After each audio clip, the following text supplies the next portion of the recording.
Good morning all of you. पहा, last लेक्चरला आपण probability मॉडेलचे काही एक्झाम्पल्स घेतले होते आणि लास्टला 1-2 मिनिटाचा व्हिडिओ तुमचा कट झाला असेल. पहा, ॲक्झिम्स राईट डाऊन करून देत होते तुमचे ॲक्झिम्स ऑफ प्रोबॅबिलिटी. तर probability of A axiom first काय होतं, probability of A greater equal to 0 होतं. पहा, probability of A greater equal to 0 होतं. आणि सेकंड ॲक्झिम होता पहा प्रोबॅबिलिटी ऑफ ओहम विच बिकम्स इक्वल टू 1. हे दोन ॲक्झिम्स आहेत आणि एक नोट म्हणून राईट डाऊन करून घ्यायची खाली, इफ ए अँड बी. हे मी अगोदरच्या लेक्चरचं सांगते. हे जे लिहिलेलं आहे मी ब्लॅकबोर्डवर ते थेरम्स आहेत, ते तुम्ही नोटबुकमध्ये नंतर राईट डाऊन करून घ्यायचे. If A and B two mutually exclusive event, two mutually exclusive event, then probability of A intersection B which becomes equal to 0. जर A आणि B जर म्युच्युअली एक्सक्लुझिव्ह इव्हेंट असतील तर त्याची प्रोबॅबिलिटी काय असते, 0 असते. ठीक आहे.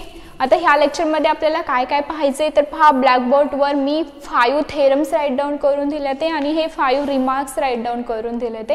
हे सगळे 5 थेरम्स तुम्ही नोटबुकमध्ये राईट डाऊन करून घ्यायचेत आणि 5 रिमार्क्स राईट डाऊन करून घ्यायचेत. पहा, याच्यावर आपल्याला आता एक्झाम्पल्स पाहिजे आहेत. फर्स्ट मी राईट डाऊन सांगते. पहा, फर्स्ट काय, फॉर एनी इव्हेंट ए जर कोणताही इव्हेंट असेल तर त्याची प्रोबॅबिलिटी 0 आणि 1 मध्ये लाईज होते. हा फर्स्ट थेरम झाला. सेकंड थेरम, जर फाय हा इम्पॉसिबल किंवा एम्प्टी इव्हेंट असेल तर त्याची प्रोबॅबिलिटी 0 असते. थर्ड थेरम काय सांगतो, जर ए हा एक इव्हेंट असेल तर प्रोबॅबिलिटी ऑफ हा काय आहे, एक कॉम्प्लिमेंट. काय राईट डाऊन करू शकतो आपण, 1 मायनस प्रोबॅबिलिटी ऑफ ए असं राईट डाऊन करू शकतो. फोर्थ इव्हेंट काय सांगतो, जर ए आणि बी जर दोन इव्हेंट असतील, ए सबसेट ऑफ बी असेल तर probability of A less equal to probability of B असं राईट डाऊन करू शकतो. आता हे जे थेरम्स दिले आहेत तुम्हाला MCQ मध्ये विचारले जाऊ शकतात किंवा एक्झामला पण विचारले जाऊ शकतात. आणि जर विचारलं एक्झामला विचारलं तर म्हणतात state the addition theorem of probability. तर तुम्हाला स्टेटमेंट आलं पाहिजे. काय सांगतं addition theorem, if A and B are the two events depend on ohm then probability of A union B is equal to probability of A plus probability of B minus probability of A intersection B. आणि हे जे remarks आहेत हे कशासाठी दिलेले आहेत, तुमचे example solve करण्यासाठी दिलेले आहेत. पहा, लास्टचे जे 2 रिमार्क्स आहेत ते मोस्टली तुम्हाला एक्झाम्पल सॉल्व करण्यासाठी यूज होणार आहे. Probability of A intersection B complement which becomes equal to probability of A minus probability of A intersection B आणि probability of A complement intersection B dash म्हणजेच complement किंवा C पण write down करू शकता, which becomes equal to probability of B minus probability of A intersection B. ठीक आहे. हे झालं थेरम्स आणि रिमार्क्स. प्रत्येकाने अगोदर व्हिडिओ पॉज करायचं आहे आणि हे थेरम्स आणि रिमार्क्स राईट डाऊन करून घ्यायचे, ते पहा व्यवस्थित. आता आपण यावरचे एक्झाम्पल्स पाहणार आहे. पहा, की एक्झाम्पल कोणत्या टाईपमध्ये विचारलं जातं किंवा आपल्याला कसं फाइंड आउट करता येतं, A1 मध्ये काय काय दिलेलं असतं, याच्यावरचे 1-2 एक्झाम्पल घेऊ. आज तुमचा चॅप्टर इथे काय होणार आहे, संपणार आहे. पहा,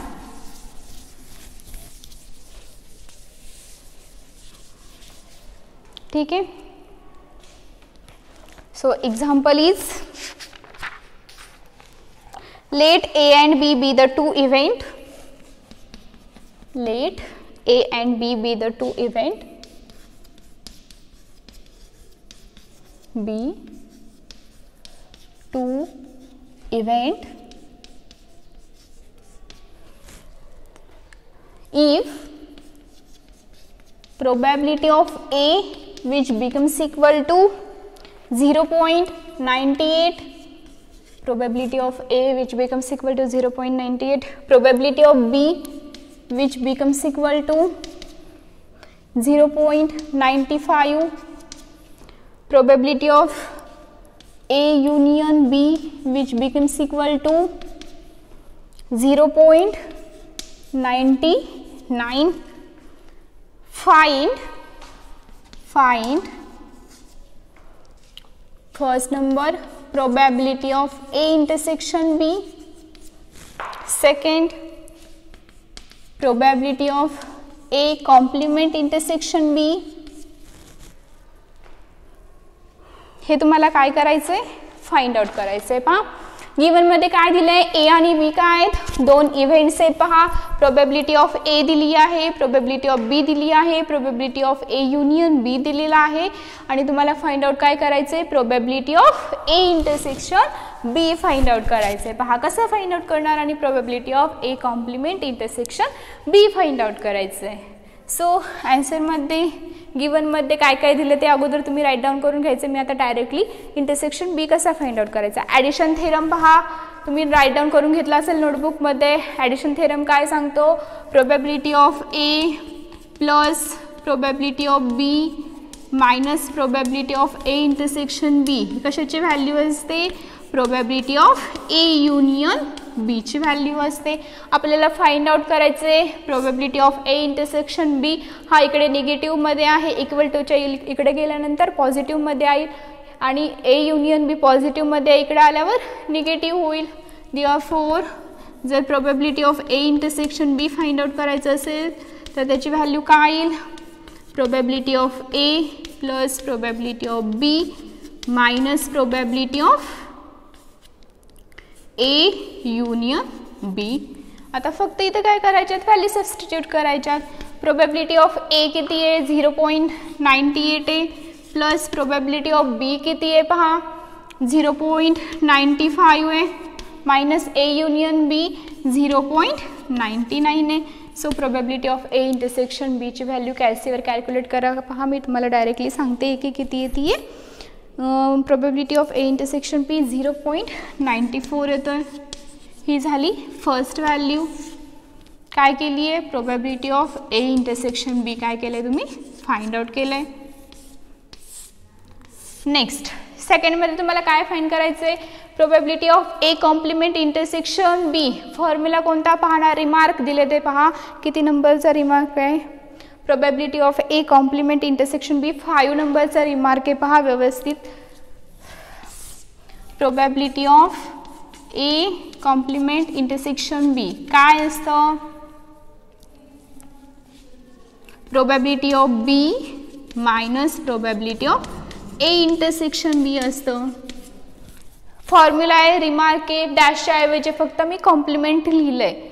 डॅश आणि कॉम्प्लिमेंटचा मिनिमम काय होतो, सेमच होतो. ठीक आहे. सो काय आहे, probability of B minus probability of A intersection B. What is the value of probability of B, गिवनमध्ये दिली आहे 0.95 minus probability of A intersection B किती आहे पहा इथे फाइंड आउट केला आहे 0.94. कॅल्क्युलेट करा व्हॅल्यू काय येते, किती येईल 0.95 मायनस 0.94 0.01 येईल. पहा करेक्ट आहे का, 0.01. ही कशाची व्हॅल्यू झाली, probability of A complement intersection बीच. हे झालं तुमचं फायनल आन्सर. व्यवस्थित पहा की आपण कसं सॉल्व केलं एक्झाम्पल ते. ठीक आहे. आता नेक्स्ट एक्झाम्पल घेऊया. तुम्हाला होमवर्कला देऊ का एक एक्झाम्पल, होमवर्कसाठी देते. पहा कसं सॉल्व करायचं ते सांगते. तुम्ही काय करा, घरी एक्झाम्पल सॉल्व करून आणा.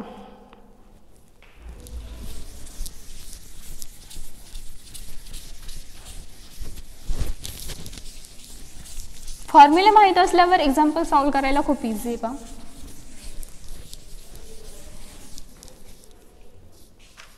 होमवर्कसाठी एक एक्झाम्पल देते तुम्हाला. Let A and B be the any two event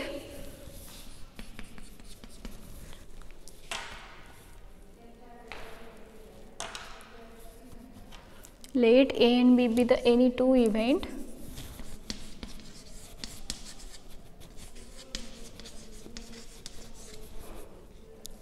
be any two event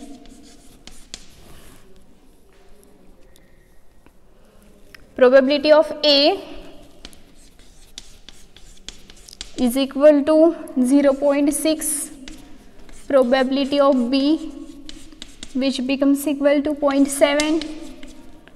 Probability of A intersection B, which becomes equal to 0.4. obtain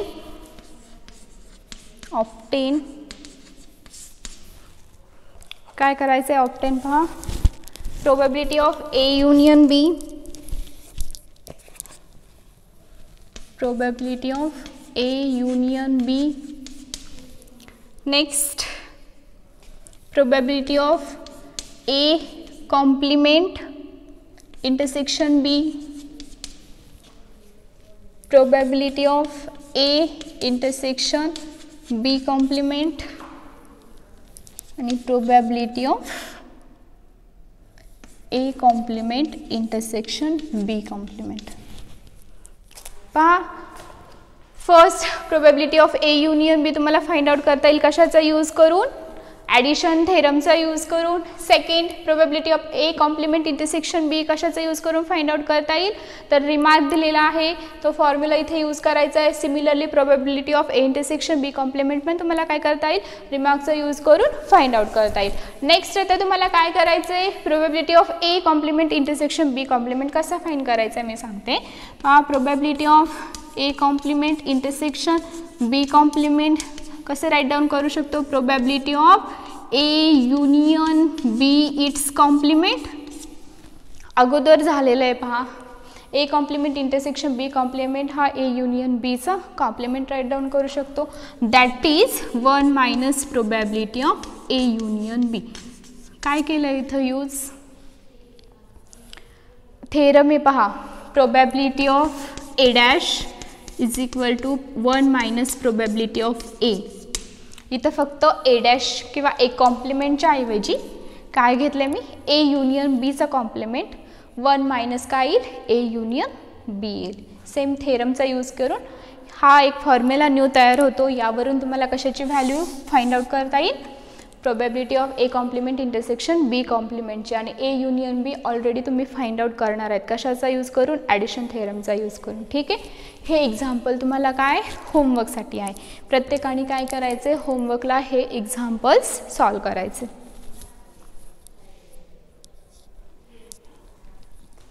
ठीक आहे, फॉर्म्युले तुम्हाला माहिती आहे सगळे, व्हॅल्यूज गिवनमध्ये दिलेले आहेत, तुम्हाला ओनली फाइंड आउट करायचं आहे. नेक्स्ट एक एक्झाम्पल घेऊया म्हणजे तुमचा इथे चॅप्टर काय होईल, संपेल. पहा,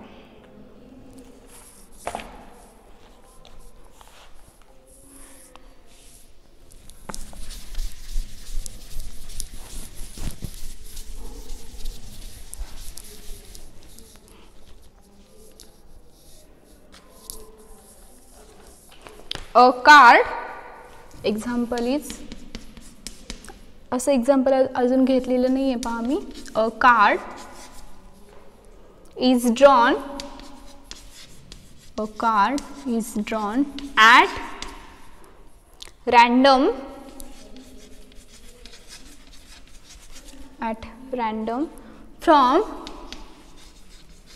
from a well shuffled pack,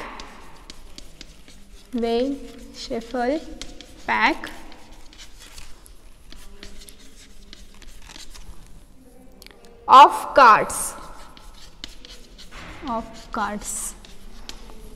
What is the probability? What is the probability?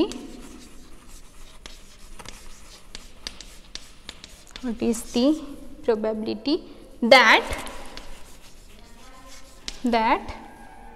diamond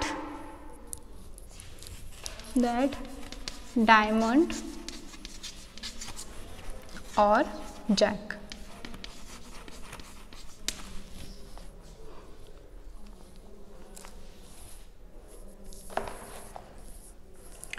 पहा काय दिलं गिवन मध्ये, अ card is drawn at random from a well shuffle pack at of a cards. What is the probability of diamond and jack. आता तुम्हाला cat माहीत असेल, total number of cards किती असतात त्याच्यामध्ये, 52 कार्ड्स असतात माहीत असेल. त्यामध्ये तुम्हाला काय करायची, कशाची प्रोबॅबिलिटी फाइंड करायची, डायमंड और जॅकची. पण तुम्हाला अगोदर काय करावं लागेल, इव्हेंट सपोज करावे लागतील. कोणते इव्हेंट घेणारे पहा तुम्ही. आता डायमंडचा एक इव्हेंट घ्यावा लागेल आणि जॅकचा. सो आन्सरमध्ये let A B the event cards of diamond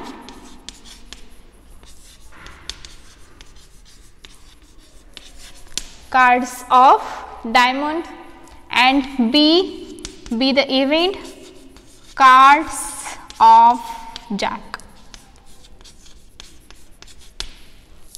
52 cards माहीत असतील ना तुम्हाला, पत्त्यांचा कॅट असतो पहा, 52 कार्ड्सचा डायमंड असतं, त्याच्यामध्ये जॅक असतात, किंग असतात, अजून भरपूर काही असतं. ठीक आहे. सो 52 नंबर्सचा कॅट असतो, हे तर तुम्हाला माहीत झालं. कार्ड्स ऑफ डायमंड, आता डायमंडचे कार्ड्स किती असतात पहा, प्रत्येकाचे हर्टचे 13 कार्ड्स असतात, डायमंडचे 13 असतात, असे 4 नंबर्स ऑफ कॅट्स असतात आणि प्रत्येकाचे 13 असतात आणि टोटल किती होतात तुमचे 52 होतात. सो डायमंडमध्ये 13 कार्ड्स असतात आणि कार्ड्स ऑफ जॅक म्हणजे टोटल 52 कार्ड्समध्ये किती जॅक असतील, 4 जॅक. ह्या 13 मध्ये एक जॅक असेल, ह्याच्यामध्ये एक, ह्याच्यामध्ये एक आणि ह्याच्यामध्ये एक. टोटल नंबर ऑफ जॅक्स किती झाले तर 4 झाले. सो तुम्हाला कशाची प्रोबॅबिलिटी फाइंड करायची आहे, डायमंड और जॅकची. That is we have to find probability of A union B. कशाची फाइंड करायची प्रोबॅबिलिटी, ए युनियन बी ची प्रोबॅबिलिटी फाइंड आउट करायची. So let probability of A कशी फाइंड आउट करणार आहे, गिवन मध्ये काय दिलंय, cards of diamond. A suppose केलाय आपण, डायमंडचे किती कार्ड्स असतात, 13 कार्ड्स असतात. We know the total card of diamond किती असतात, 13. Therefore, m is equal to 13 and total number of cards किती असतात तर 52 असतात. टोटल नंबर ऑफ कार्ड कशामधले, इन पॅक किती असतात 52 असतात. दॅट इज टोटल व्हॅल्यू म्हणजेच n ची व्हॅल्यू झाली 52. मग फॉर्म्युला यूज करा, probability of A which becomes equal to m upon n, that is 13 divided by 52. किती येईल 13 डिवायडेड बाय 52 कॅल्क्युलेट करा, याला इक्वेशन 1 द्या. सिमिलरली काय करणार आहे, जॅकची प्रोबॅबिलिटी फाइंड करा. बी कशाचा इव्हेंट सपोज केला आहे, jack.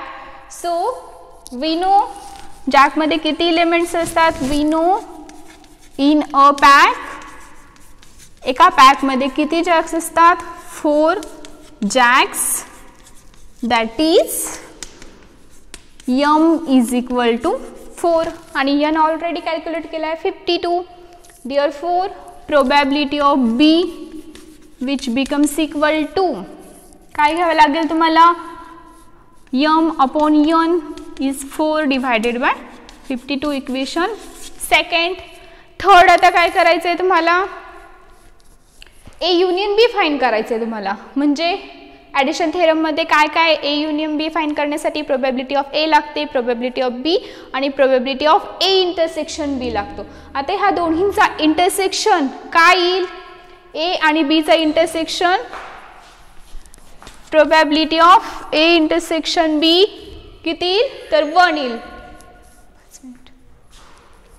Probability of A intersection B कसं काय बनेल पहा, ए मध्ये काय कार्ड्स ऑफ डायमंड आहे, बी मध्ये काय कार्ड्स ऑफ जॅक आहे. दोन्हींचा आपल्याला कॉमन एलिमेंट काढायचा आहे. हा जॅक डायमंड मध्ये असणार आहे म्हणजे ओनली एक एलिमेंट कशामध्ये येईल, probability of A intersection B मध्ये काय येईल, ओनली एक एलिमेंट येईल. ए इंटरसेक्शन बी मध्ये ओनली एक एलिमेंट येईल. दॅट इज m ची व्हॅल्यू किती झाली 1 झाली. कशामध्ये, ए इंटरसेक्शन बी मध्ये.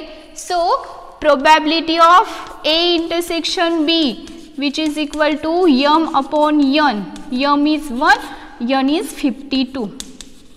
आणि फायनली काय करायचं आहे आता तुम्हाला, ॲडिशन थेरम यूज करायचं आहे. काय येईल addition theorem, probability of A union B which is equal to probability of A plus probability of B minus probability of A intersection बी.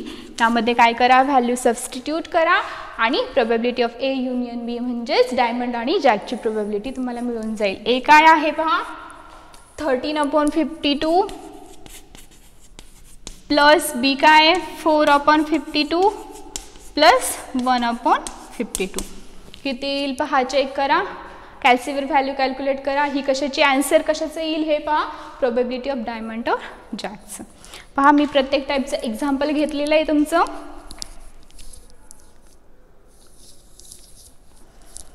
व्यवस्थित पहा काय काय केलंय. ए इंटरसेक्शन बी कसा फाइंड केलाय, जर तुम्हाला समजलं नसेल तर मी परत एक्सप्लेन करते. पहा हे n of A intersection B आहे, म्हणजे number of element in A n of A intersection B किती आलाय, 1 आलाय, म्हणजेच एमची व्हॅल्यू 1 आली. इंटरसेक्शनमध्ये कॉमन एलिमेंट फाइंड करतो. कार्ट ऑफ डायमंडमध्ये एकच जॅक असणार आहे, म्हणजे दोन्हींमध्ये एकच एलिमेंट कॉमन असणार आहे आणि तो म्हणजे 1 जॅक असेल कशाचा, डायमंडचा. सो त्याच्यामध्ये कॉमन एलिमेंट 1 आहे. So n of A intersection B म्हणजे number of element in A intersection B 1 आलाय. आणि प्रोबॅबिलिटीमध्ये काय करता तुम्ही, number of element divided by total number of element find करता, दॅट इज 1/52. व्हॅल्यू काय केली आहे, सबस्टिट्यूट केली आहे. मी डायरेक्टली फायनल आन्सर सांगते. पहा तुम्हाला किती आले, तर 4/13 येतं आहे. कॅल्सीवर पॉईंटची व्हॅल्यू तुम्ही कॅल्क्युलेट करा.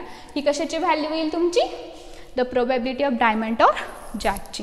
ठीक आहे, इथे तुमचा चॅप्टर कंप्लीट झाला आहे. पहा नेक्स्ट लेक्चरला आपण नेक्स्ट चॅप्टर स्टार्ट करणार आहे. एक्झाम्पल व्यवस्थित राईट डाऊन करून घ्या. ठीक आहे, थँक्यू.